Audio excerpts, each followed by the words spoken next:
The third most common misconception is Muslims are terrorists. And after 9/11, you had the 7th July, that was the London bombing, and there was a common statement which said, all Muslims are not terrorists, but all terrorists are Muslims.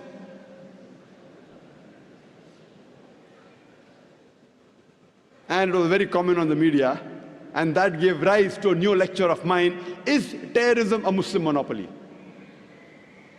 Time does not permit me to speak in detail about is terrorism a Muslim monopoly, but you're most welcome to see on the Peace TV or on our website. We know from the media that many a time two different labels are given to the same individual for the same activity.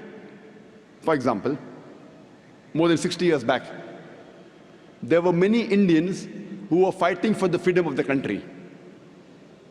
These people, by the British government, they were called as terrorists.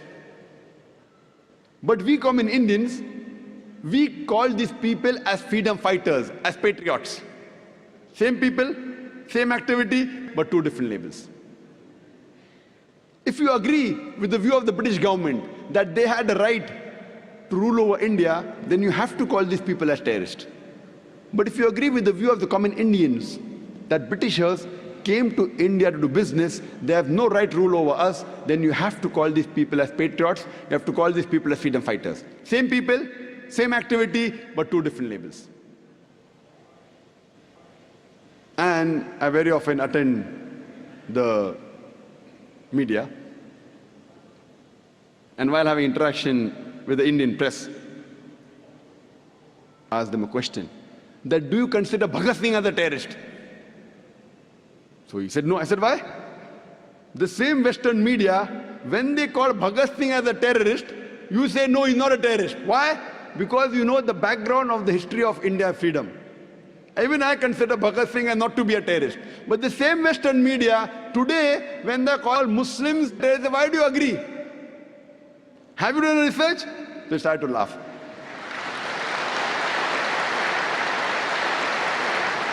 Quran says in Surah Hujurat, chapter 49, verse number 6, whenever you get information, you check it up before you pass to the third person. The point to be noted is that when the British government called Bhagat Singh a terrorist, you didn't agree. Now why do you agree with them? Why these double standards? And you have several such examples.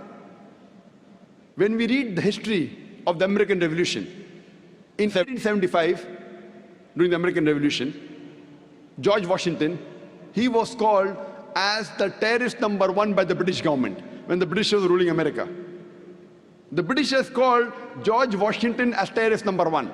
Later on, when America gets its freedom, George Washington is made the president of USA. Imagine, terrorist number one becomes the president of USA.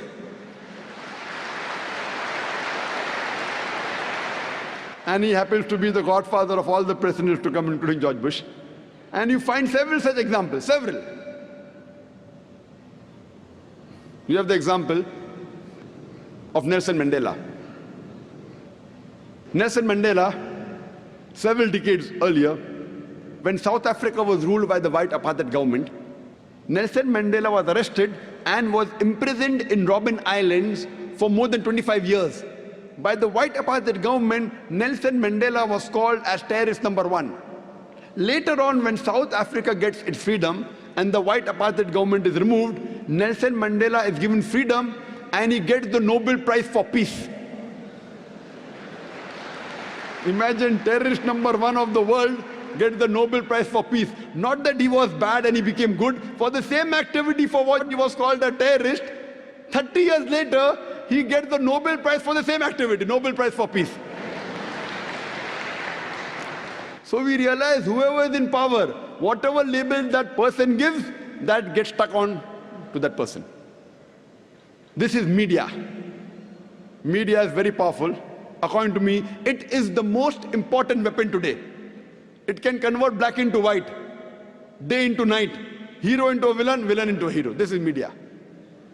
Unfortunately, we Muslims, we are very backward as far as media is concerned. Our technology, whatever technology is halal, what is permitted in Quran and Sunnah, we have to use it. We have to convert it to halal. Television per se is not haram. I do agree, 99% things that come on television is haram. We have to convert the haram into halal.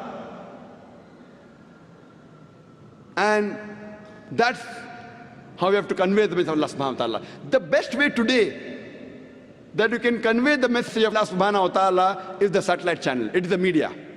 At least we can give shahada, we can tell on the day of judgment to Allah subhanahu wa ta'ala, at least we tried our level best to let the message of Islam reach every home, or at least as many homes as possible. And alhamdulillah, summa alhamdulillah, since 3.5 years after the launch of Peace TV, now the viewership of Peace TV is more than 100 million. Alhamdulillah. People may be wondering that, why are there so many cameras? People are saying, why 12 cameras required? One lecture, one man, 12 cameras.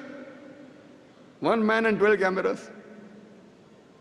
The television channels say, we only use 2 or 3 cameras.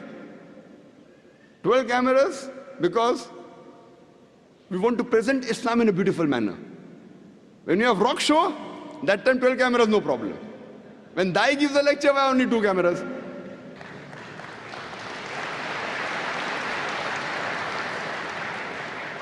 See, today is the age of science and technology. When we want to convince the youngsters, the media is taking them on the wrong track. We have to use the same media to get our youngster on the right track, from wrong track to the right track. And believe me, we know, I agree, that majority of the media is haram. But as long as we don't break any rule of the Sharia, of the Quran and Sahih Hadith, we can use this media to the benefit of the spread of Islam.